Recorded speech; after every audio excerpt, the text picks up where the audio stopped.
I went to Thornwood in the 7th and 8th grades, but I've stayed friends with the girls that I've known here in Rome for since we were about 3 years old. And now that I live up in Washington, we still stay in touch and come and visit, so it's great to be back in Rome. I would come back maybe for the reunions every 5 or so years, and there were periods where we didn't get together maybe for 10 years.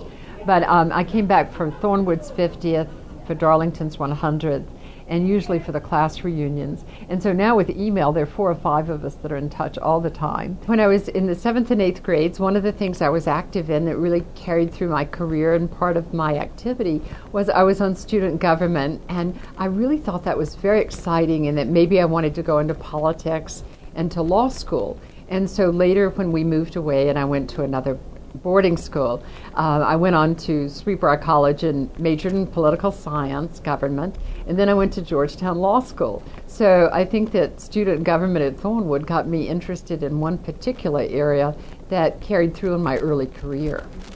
There's a wonderful thing about being in an environment that is very individualistic, and we had very small classes. And I noticed that when I got into my career, I always was happier in the smaller firms, both law firms and investment banking firms, that somehow I felt like that the individual contribution came out so much stronger if you were in a smaller environment, that had I been at a multinational corporation where you are one of maybe 10,000, I think it's very hard to identify the value add that you have. So I think that the small classes and the individuality that was promoted made a real difference.